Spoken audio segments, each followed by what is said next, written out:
All right.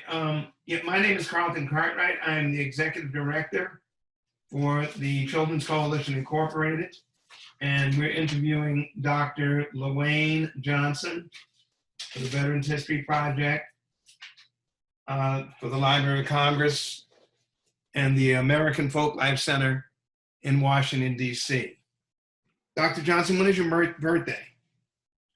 December 19th, 1956. Okay, where were you born? Leland, Mississippi. Where did you go to school? I went to elementary school at a place called Lincoln Elementary School. And I went to high school at a place called Leland High School, Leland, Leland. What years did you serve? Let's say 30 years. 30 years in the Army and 4 years in the Air Force for a total of 34 years. Oh, okay. Okay. Well, I went into the Air Force in 1983 and got out in 87. Right. And then crossed over into the Army in 87 and retired December of 2016. I see. Okay, and what were you doing before you went into service? I was a vocational rehab specialist at a place called Goodwill Industries. A place called what? Goodwill Industries. Okay, where was that? That was in Chicago, Illinois. Uh-huh. Okay, so after you graduated school, from high school, where did you go? After I graduated from high school, I got a music scholarship to Lewayne College, Jackson, Tennessee. I played trombone, and they gave me a music scholarship. I spent 2 years at Lewayne College in Jackson, Tennessee, and transferred on an academic scholarship to Aurora University in Aurora, Illinois. Okay, okay. All right, how far away is Aurora from Chicago? It's about 34 miles west of Chicago. Okay, so, all right. What did you do in Aurora? I went to college in Aurora and finished up my college. Additionally, Aurora University sent me on an international student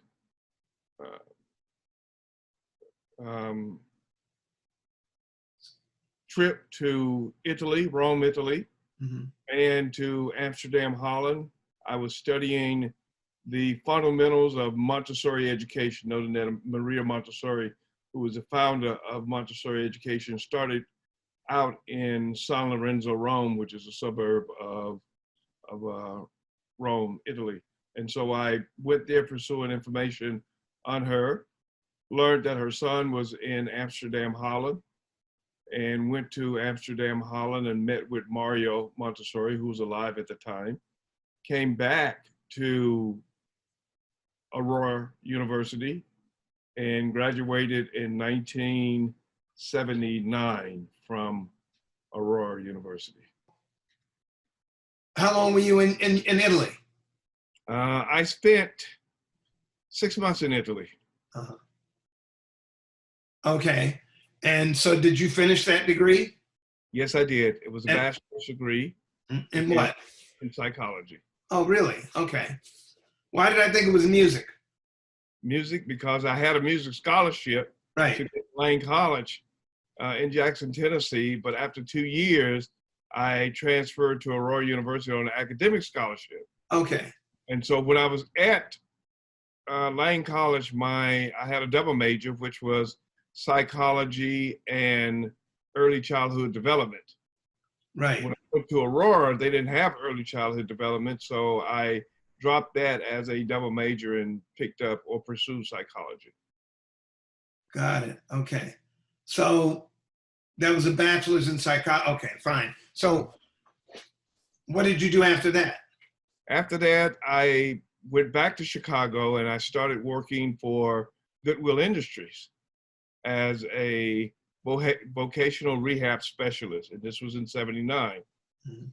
I worked there until 1983, and I enlisted in the Air Force in '83 and was accepted into the Air Force.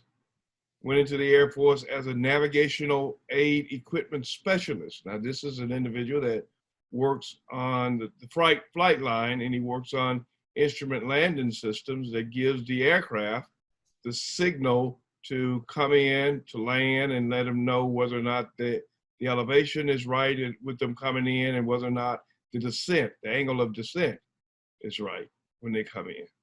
And so I worked on the TACAN, and I worked on the instrument landing system in the Air Force for 4 years.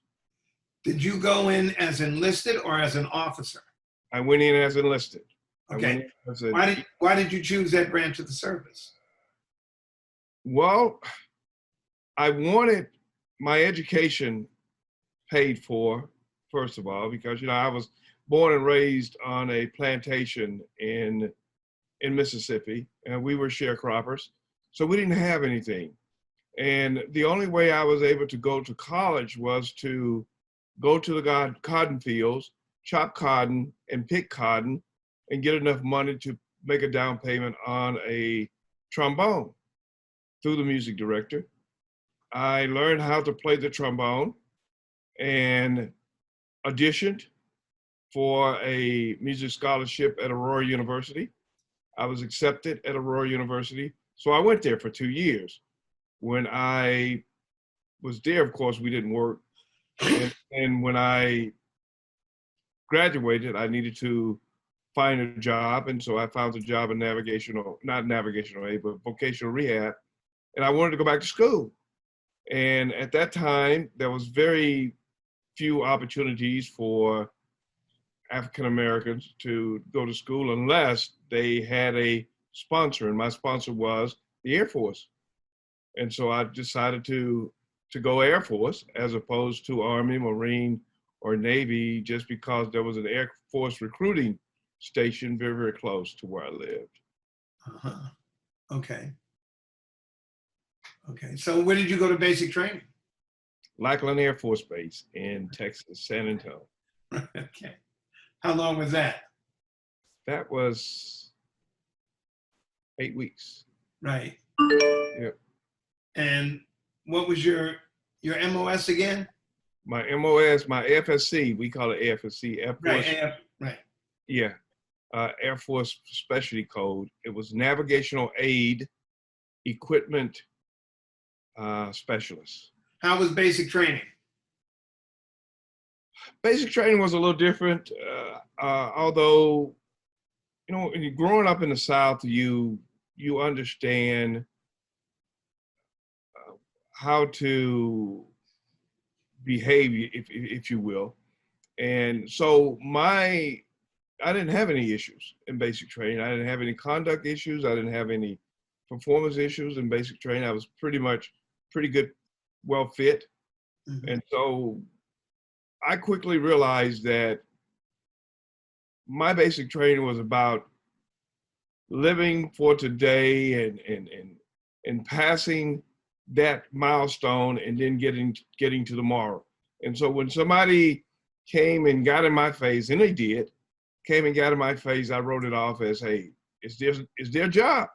Once they leave here, they're gonna go home with their family, and so I should not be upset or nervous about that. And I think that's what really, really got me through. And I held leadership positions while I was in basic training. And so that in itself kind of got me into the command mode when I was in basic training, kind of got me through. I organized the teams to make sure that we didn't get in trouble when we had to do things, and make sure that we had quality control, QC, on everything that we did, like how to fold your towels, how to fold your socks, and how to put your dust covers on your bed. We had QC. We had individuals going around that got really good marks to begin with, going around with their rulers, measuring these things as our guys performed these tasks. So we didn't have any issues. How was the food? The food was good. Okay. It's better than the food. It's better than, well, it wasn't better than Mama's food, but it was good. All right. Okay. So did you have all the supplies that you needed? Yeah, absolutely. Okay. So after basic training, where did you go to tech school? I went to tech school at Keesler Air Force Base in Mississippi. Right. And how long was that tech school? That tech school was 8 months. 8 months. Wow. Mm-hmm. And so I guess they trained you for this. Was it on the flight line, or were you actually a part of the flight crew? We were part of the maintenance crew. Okay. And so they trained us as such. We had classroom training, and once we got into the systems, the TAC-AN, the ILS system, we actually went onto the flight line to become familiar with those systems. Okay. So where was your first duty base after that? So what was your next duty base? North Carolina, Pope Air Force Base, Fort Bragg / Pope Air Force Base, North Carolina. Oh, really? Okay. All right. I didn't realize that. So how long were you there? 3 years. And how was that? How were you, first of all, overall, how were your instructors in basic and in tech school? How were your instructors? My instructors in basic and tech school were very good. They respected us to the degree that they could respect us. I was an honor student in tech school, so to me, it wasn't an issue because they saw how hard I worked. I was also in a officer leadership position in my squadron. I was we had 3 colored ropes. We had a green rope, yellow rope, and red rope. Red rope was considered like the colonels. The yellow rope was considered like the lieutenant colonels, and the green rope was considered like the captains and the majors. Well, I had a yellow rope, so I was right there in the center, making sure that people were doing the things that they needed to be doing, both in the squadron and in the classroom. So from that perspective, things went great. When I got to my first duty station, things kind of changed a little bit. I was the only African American in that maintenance shop.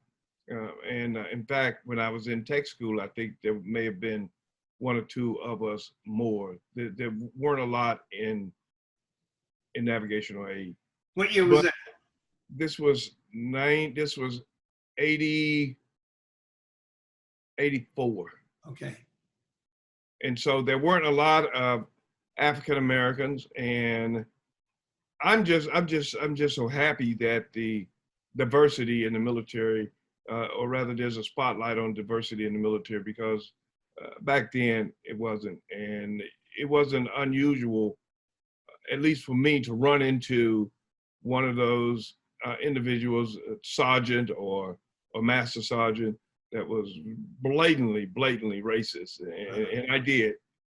In fact, I had 2 as supervisors that were blatantly racist. And my saving grace was my commander, who was a white female major, and she realized that I had writing skills, and she asked me to, she took me out of the office, out of the workshop, as a navigational aid equipment specialist, and made me her historian.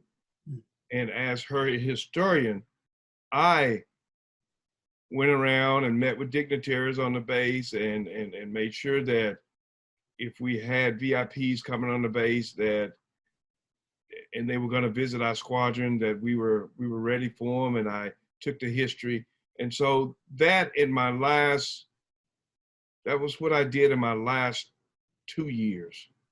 But my first 2 years, I was in the field. I was at the equipment and doing what I was trained to do.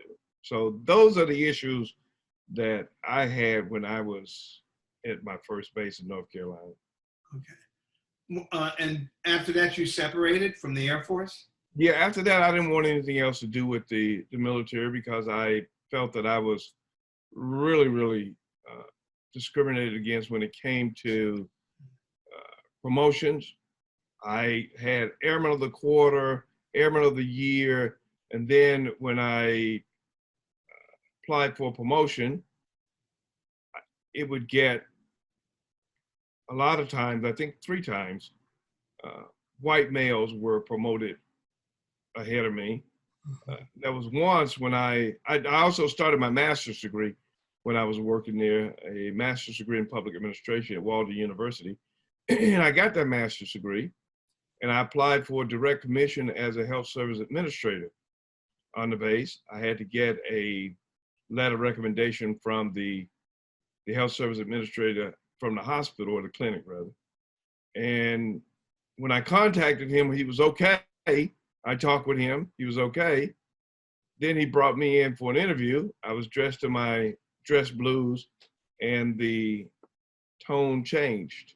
He didn't realize I was an African American. And he did not recommend that I get a direct commission. I mean, I was 4.0 GPA, GPA in undergraduate, 3.6, 3.5 or something of that nature.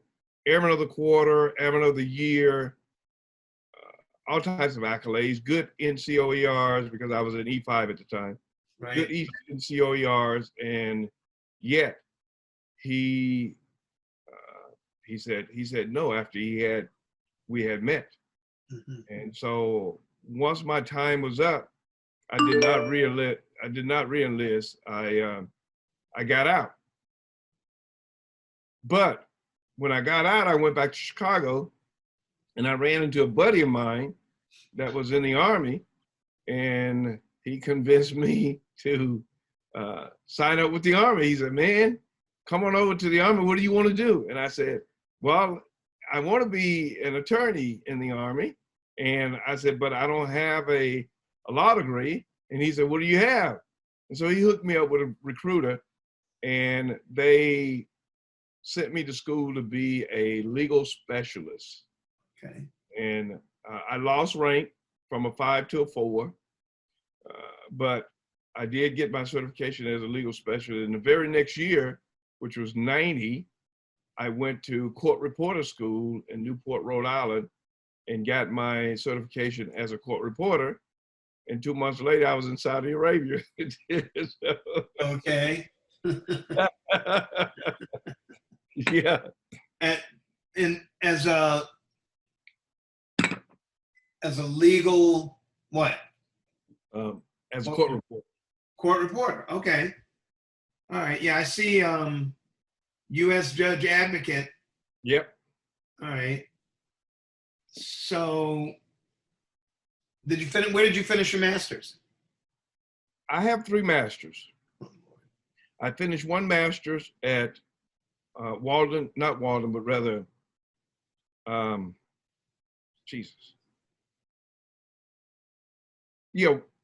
University, the first master's at Walden.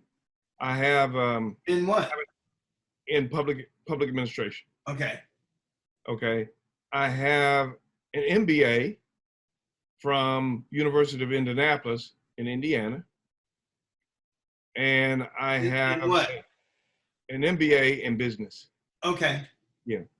And from University of Indianapolis. Mm-hmm. And I have a JD, a Juris Doctorate. And I have an LLM, which is a master's degree in law and international tax. And I have a PhD in public policy. Okay. Sound like you have 4 master's degrees. An MA, Public Administration, MBA, and an LLM. Okay. And so where did you do your PhD? With Walden? With Walden Mm-hmm. University. Okay. So I guess you did all that online, or did you take physical classes, or what? I took physical classes for everything with the exception of my PhD. Uh-huh. Okay. And you did that online? Did my PhD online with Walden. Okay. Okay. So, all right.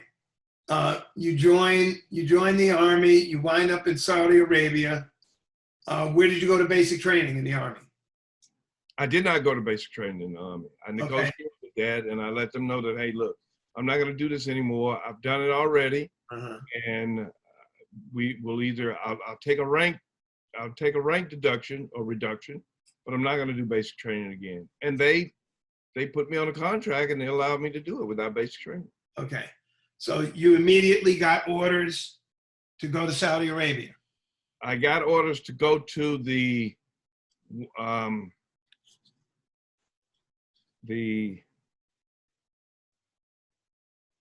123rd Army Reserve Command in Indianapolis, Indiana. And how long were you there? I was there for 6 months because they were the ones that sent me to court reporter school. Okay. And once I finished court reporter school in May of 90, in December of 90, we got mobilized. Okay. To Saudi Arabia. And what was the name of that duty base? In Saudi? Yeah. 22nd Subcom.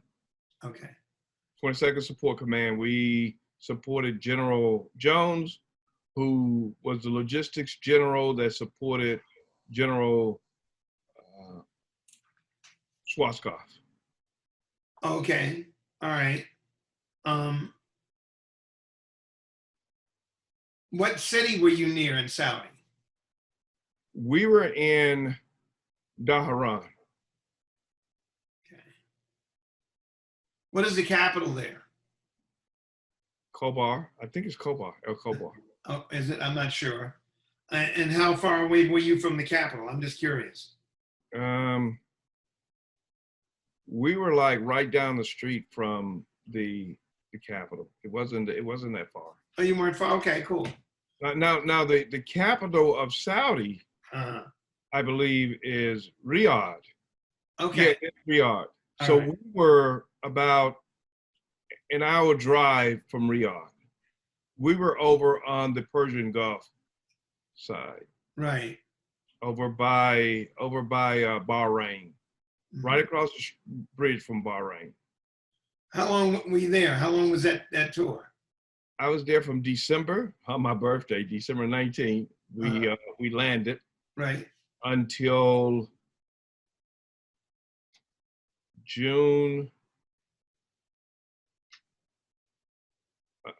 about June 11 or June 12 of 91. 91? So you were there just about a year? Almost a year. Okay. And how was the duty, the food, the economy? Did you interact with the civilian population? Absolutely. Our command allowed us to stay in the villas, that the Saudis and the other Europeans left. Because when the war started, a lot of individuals in Khobar and in Dhahran left and went to other parts of the country. There was a secure villa that the 22nd acquired through GSA, and we were able to stay in that secure village. Of course, we were the ones that secured it. We were the one on the gates, but it was a secure village nonetheless. So we stayed in the village. Now, there were some Saudis that remained there, and there were some third world nationalists that remained there. So we interacted with those individuals. Okay.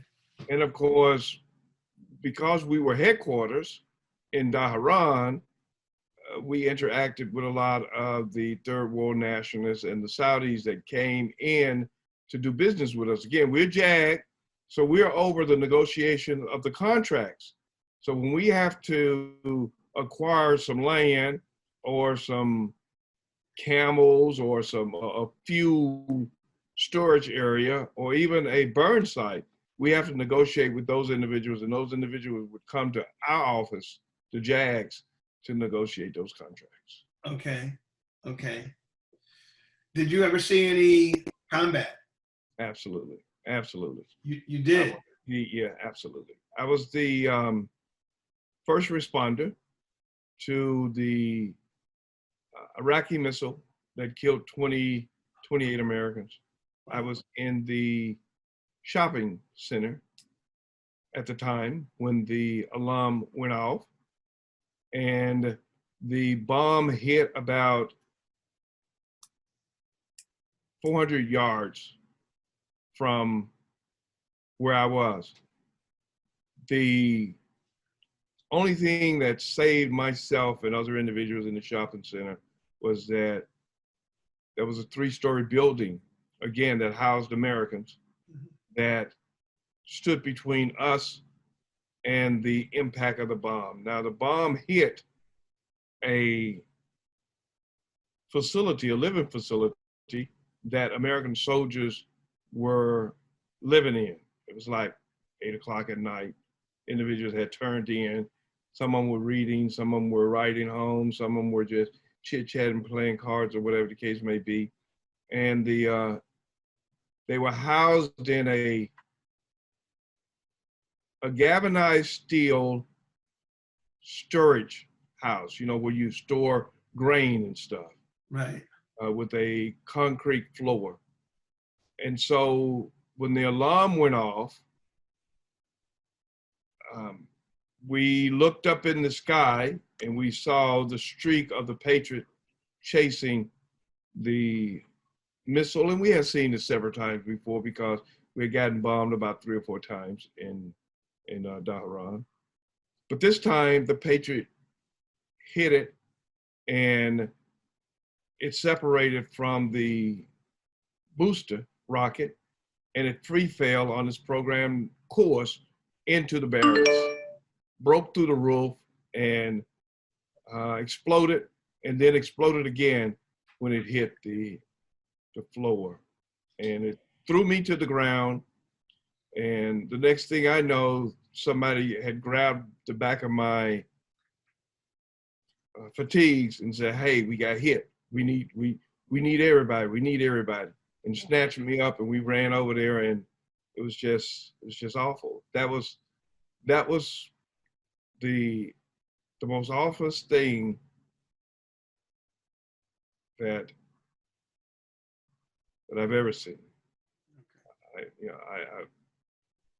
People that I had just talked with, because I had dropped off some paperwork there earlier before I went to the mall to do some shopping, which was the little shopping center. We got our CDs, not CDs, but cassette tapes and batteries and stuff of that nature from that place. And so I had dropped off some paperwork at the with the captain that was there at the barracks, and gone to get my cassette, coming back out and the bomb hit. And so these are the individuals that I spoke with when I went in there to serve the papers to the captain, and the legs, the torsos. It was just awful. It was just awful. We picked, myself and another soldier picked a guy up that was on his bed, and his legs, the skin of his legs came off in my hand. Damn. and his intestines fell through his back. And so I've never seen anything like that in my life. Right.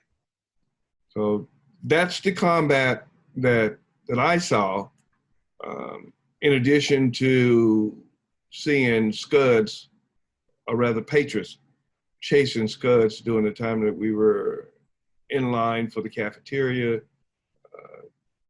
and just hearing the sound of explosions in the distance, seeing our planes take off, because we were right there on the Air Force Base.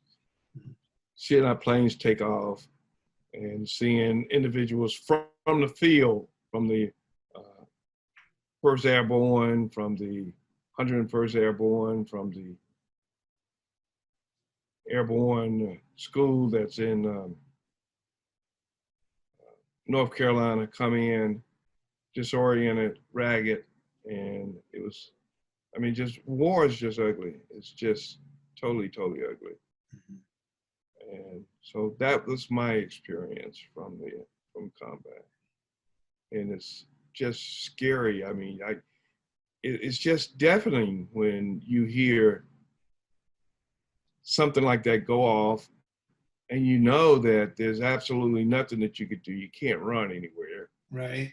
And so it's just, there's no fear that I've ever had that could have prepared me for what I went through in Saudi Arabia. Nothing to equal that.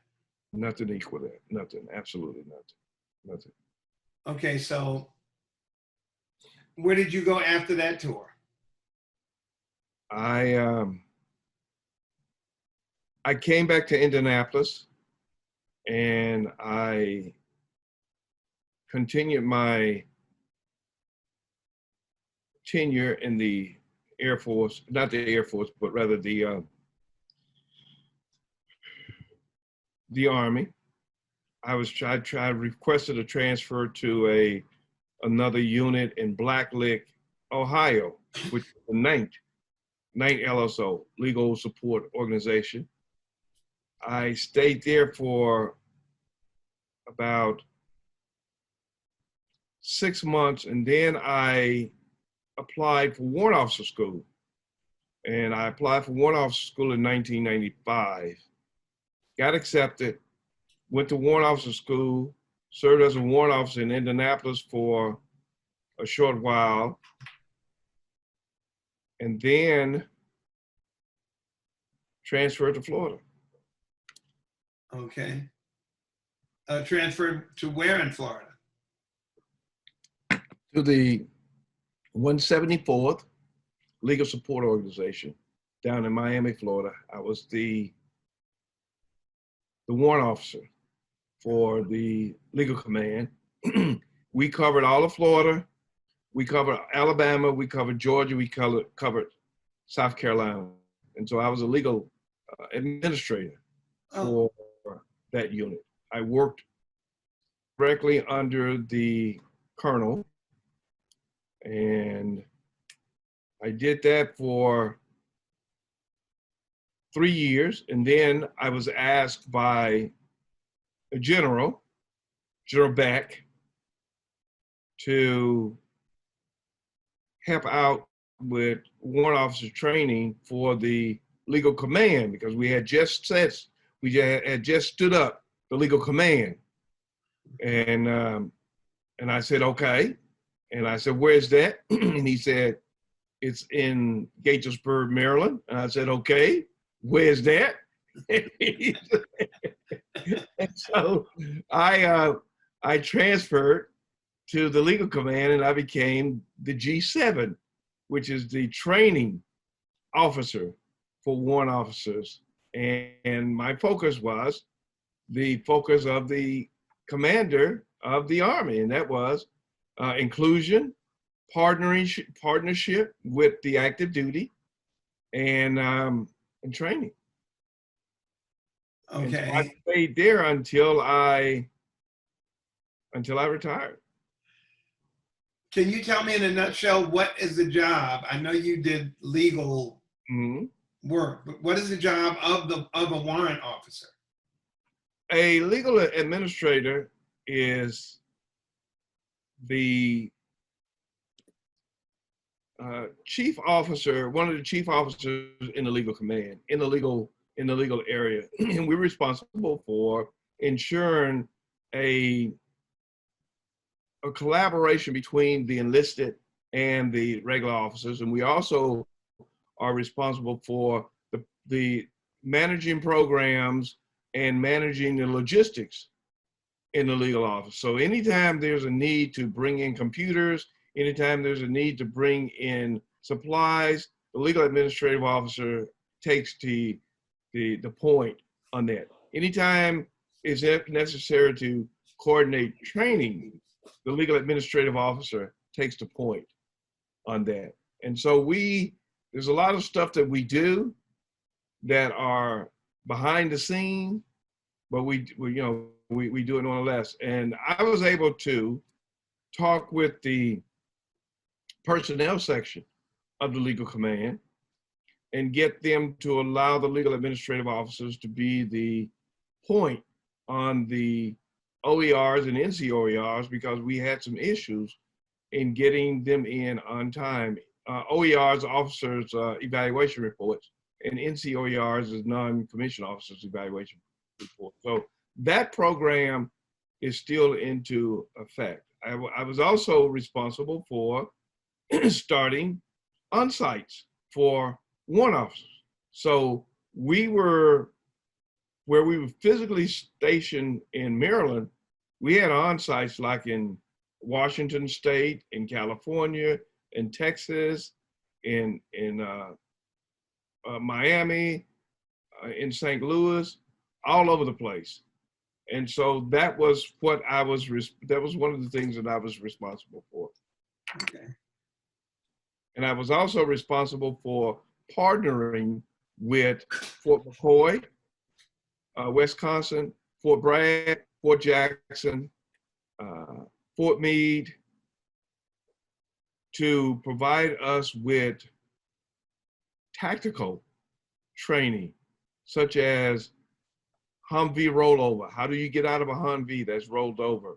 How do you form a perimeter? How do you medevac individuals if you find yourself the decision maker in the field when there's a bomb that have gone off in the field? So those are the things that I did for that position. Okay. So how long what year was it when you were done with that tour? I finished there,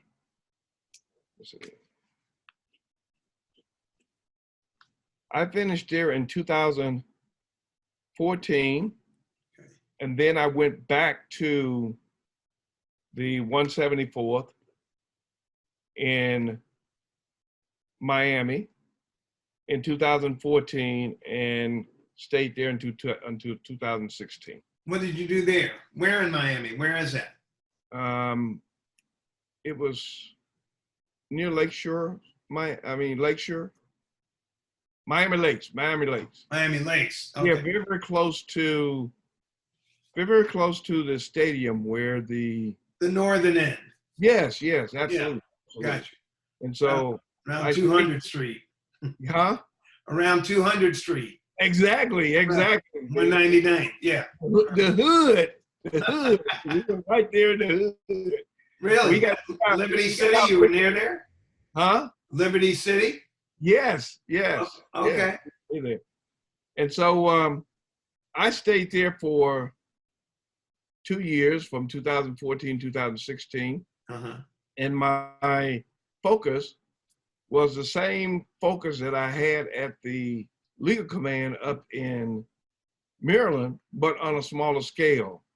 And this was to ensure that all our warrant officers and the 174th were given the type training that we needed in order to be productive officers.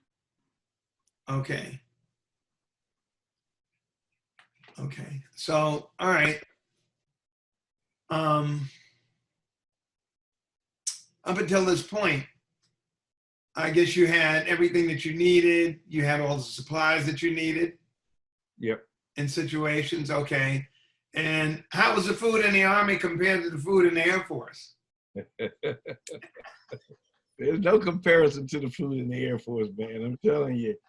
Geez, you know, in the Army, it's like you have to make your own ice cream. But in the Air Force, they gave you ice cream too. You dig this.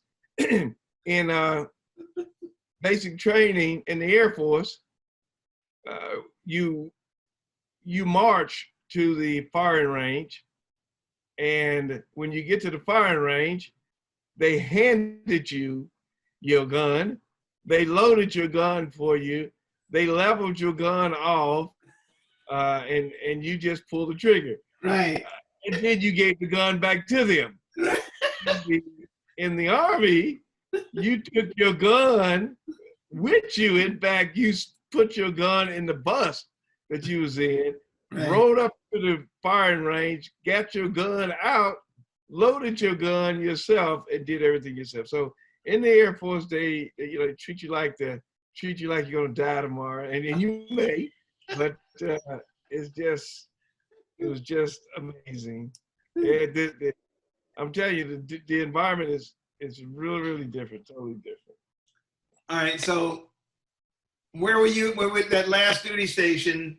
You're getting ready to get out of the service. So what kind of preparations did you make? You had finished all of your degree work by that time? Yeah, absolutely. I had finished my PhD. I had finished my JD. Right. I had finished my my LLM. I had finished 34 years of military service. I was combat decorated, unit citation, presidential unit citation for being in Saudi Arabia. Uh-huh. Bronze Star, 2 military service medals, 5 Army Commendation medals, 5 Army Achievement medals, and 2 National Defense medals, Wow. along with a lot of other training medals. So I had done a lot, and I had brought that command and the warrant officers from a silent profession to a profession that was very, very active and that was focused on doing things that the regular officers. In fact, one of the transitions that were made when I was there was to transition from the Rising Eagle to the Open Eagle. When you look at your warrant officer emblem, that eagle is sitting on a branch and he's rising. But we senior warrant officers advocated that we do some of the same things that regular officers do, and therefore we should wear the Open Eagle. We wrote to Congress. Congress said, yeah, you guys are right. Additionally, we advocated that because of our rank, we should be able to wear the oak leaf or the braids. This braid signifies that I'm a field grade officer, just like a major or a lieutenant colonel or colonel. So my rank as a CW4 promotable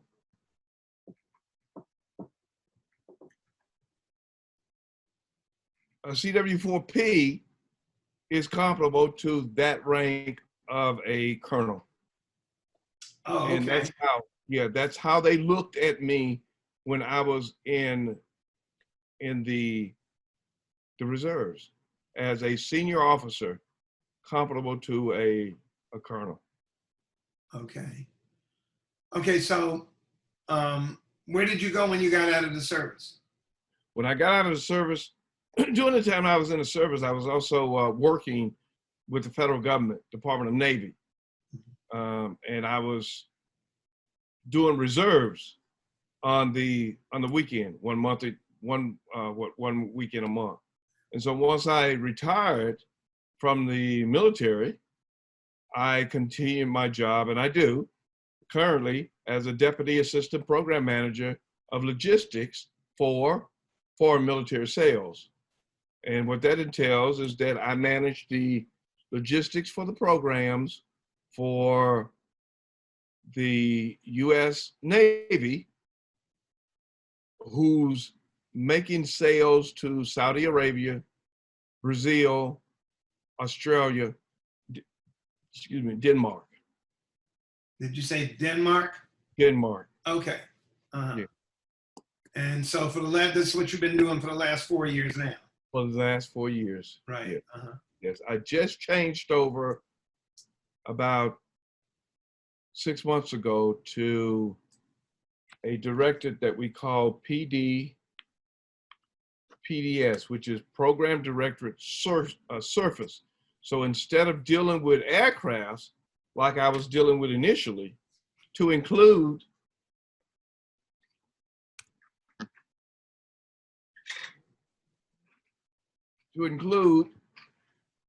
the presidential helicopters. This was one of the first programs that I managed the logistics of. So instead of dealing with this system, currently I'm dealing with the aircraft carriers and the cruisers.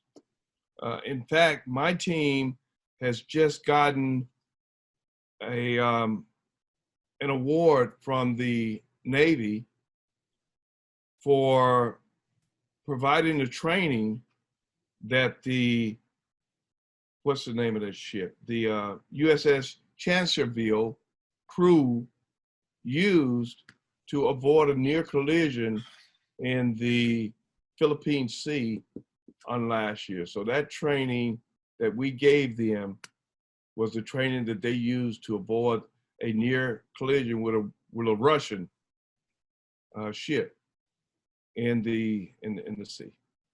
It's fantastic. Mm-hmm. Congratulations. Well, thank you very much. Absolutely. So when did you get married? I got just a few more questions for you. I got married in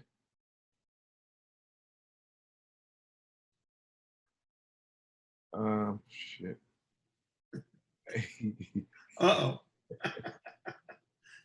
83. Okay. Okay. I know she's in there looking. She's listening. Yeah. Got you sweating, huh? Yeah, man, I'm telling you, my God, I bet I won't have no dinner this evening. Yeah. Do you have any children? Yeah, I have 2 girls. Okay. My oldest daughter is a manager in budget. She works at the Pentagon. And my youngest daughter is in medical school for her MD, and she's in the Navy. She's an ensign in the Navy. Wow. And she's at the Uniform School of Medicine with the Navy, meaning that the Navy is paying for it, and they're paying her a salary, and she has a rank. And what did your wife do all these years while you were married to her and you were a lifer? She has a degree. She has an MBA in accounting. Okay. And she's been in accounting with the federal government as long as I've been with the federal government, for about 35 years. Okay.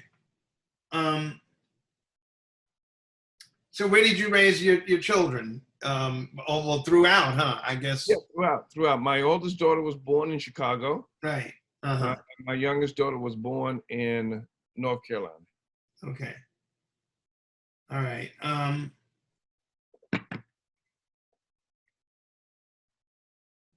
Two more questions, and also you can actually any negative incidences as far as how you were treated racially. I know you mentioned discrimination. I know you mentioned something before, but I want you to sort of intertwine that in the wrap up, if you follow. Right, I got you. Okay. Did your military experience influence your thinking about war or about the military in general? That's one thing. And How did your service and experiences affect your life?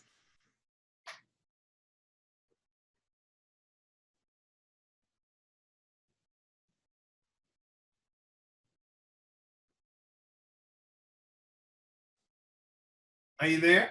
Yeah, I'm here. Hold on. Okay.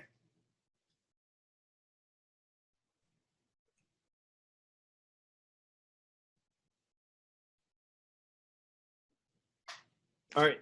So there's a lot of things that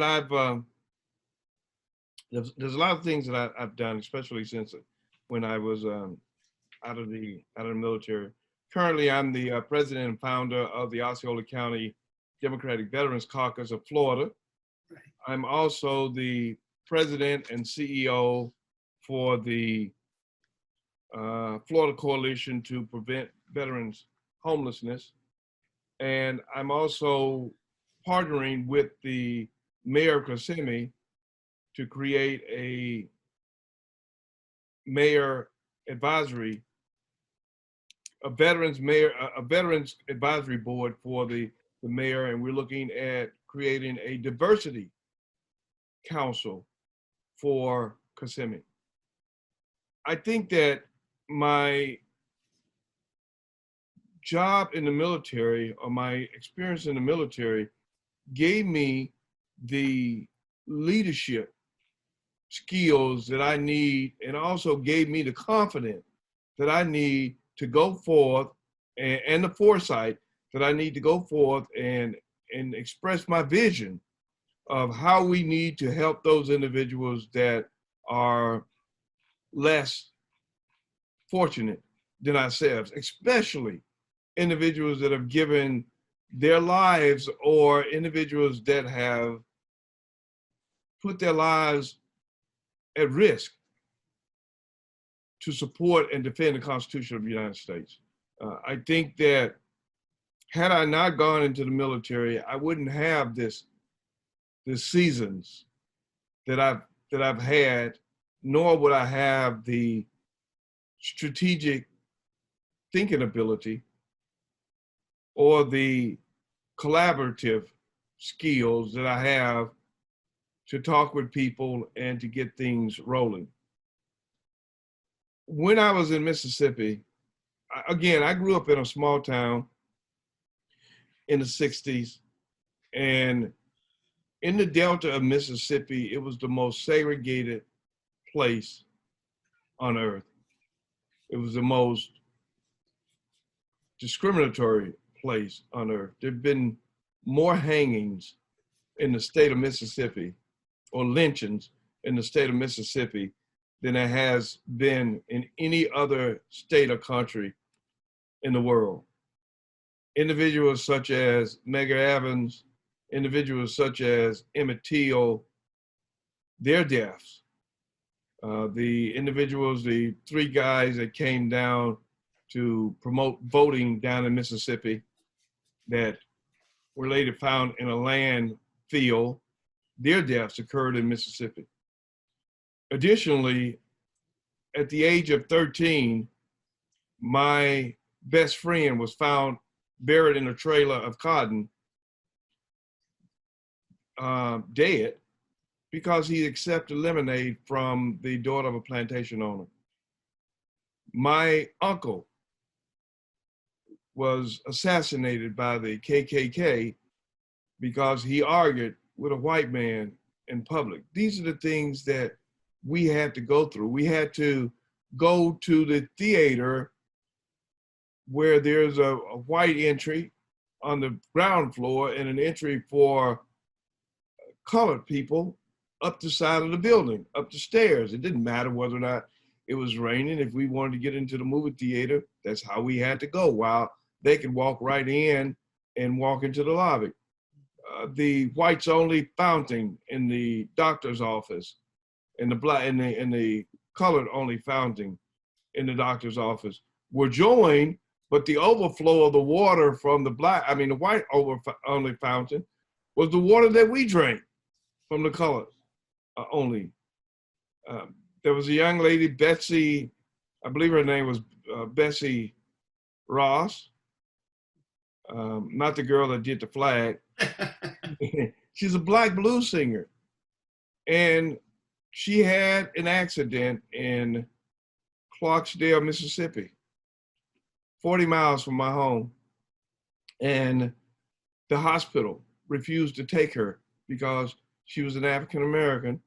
And they went to an all black hospital in Mount Bayou, and they didn't have the facilities. So she died because the white hospital refused to take her. Emmett Till was killed in 1955, 7 miles from where I was born. And so this is the environment that we grew up in. How did the service affect my life? The service showed me that there was a better way of life than being subjected to the life that I was being subjected to down in Mississippi. I've met a lot of people that were very, very open-minded, changed my mind about whites and blacks. There was this particular teacher that I met at Aurora University. Again, Aurora University is in Aurora, Illinois. It's predominantly white. I think like less than a percentage of the individuals that go there are black. But she was a psychology teacher. She was a counselor. Less than how, what percentage? A lot less than a percent. Okay. Okay. She was a psychology teacher and she was a counselor. And she called me into her office and she said, you know, Johnson, you're very bright. I see you going places. You're very outspoken. You're very exact. She said, but note this. You're an African American.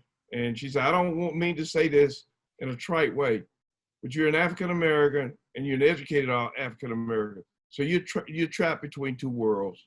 She said, the African Americans are going to resent you because of what you want out of life. They're going to say that you're trying to be white and you want what the white man wants. The whites are going to resent you and they're going to be intimidated because they don't want you as a black American or African American to get what they want, to get what they have.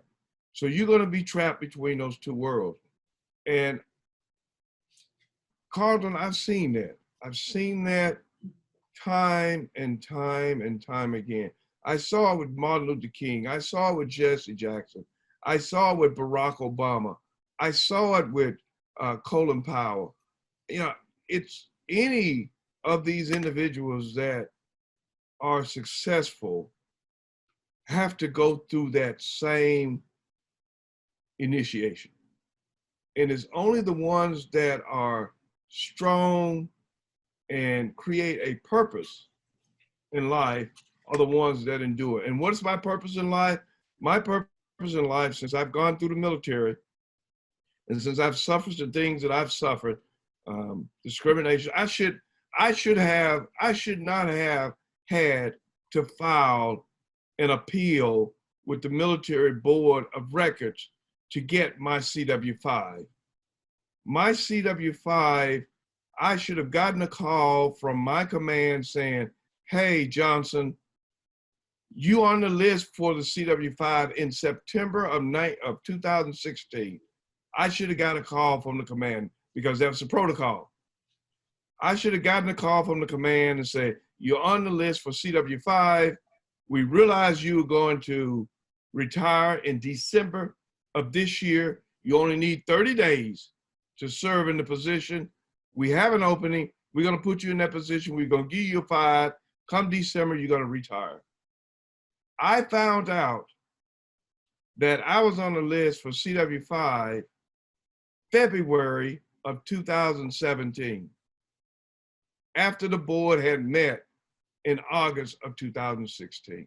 That was unprecedented. And everybody I tell that to, they said, man, that was a scheme to keep you from getting your 5. He said, they don't do that. They don't do that to colonels. They don't do that to lieutenant colonels.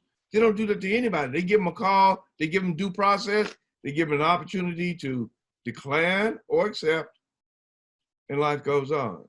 But that's what happened to me, because the individuals knew that I was talking about merging the education system with the ranks, meaning that if you're a CW3, you should have a bachelor's degree. If you're 4, you should have a master's degree. Before you get your 5, you should have a master's degree. They didn't like that. But now the Secretary of Defense has come down and said, before you get your 3, you're going to have a bachelor's degree. Before you get your 5, you're going to have a master's degree. Okay. But Right. So that's how the service has affected my life. It has told me, it has given me that niche, that purpose that I need to exploit in order to get our soldiers off the streets, out of the woods, out of their cars that are homeless, in order to address suicide rates among veterans, in order to address jobless rates among veterans, in order to address mental illness. I was on a conference call where Vice President Biden spoke last week, and also where former Secretary of Navy, I think it's Marble, spoke regarding the focus that the Biden administration is going to go with respect to veterans. And everything that I'm telling you and everything that we discussed in the Veterans Caucus up in Lake Mary were things that came back to this committee, and this committee is working on it, which to me is great. And I'm a member of the Veterans and Veterans Families for Biden campaign. And so I meet with them on a regular basis. So those are the things that the military has given me. It's given me a purpose. And when I look at my high school buddies that graduated with me back in high school, a lot of them don't have purposes. That's where I would have been if I would have stayed in Mississippi. Right. Yeah. Okay. Well, I want to thank you. I want to thank you for your service, first of all. Thank you very much. Oh, you're more than welcome. And I also want to thank you for a great interview. Thank you very much. I appreciate that.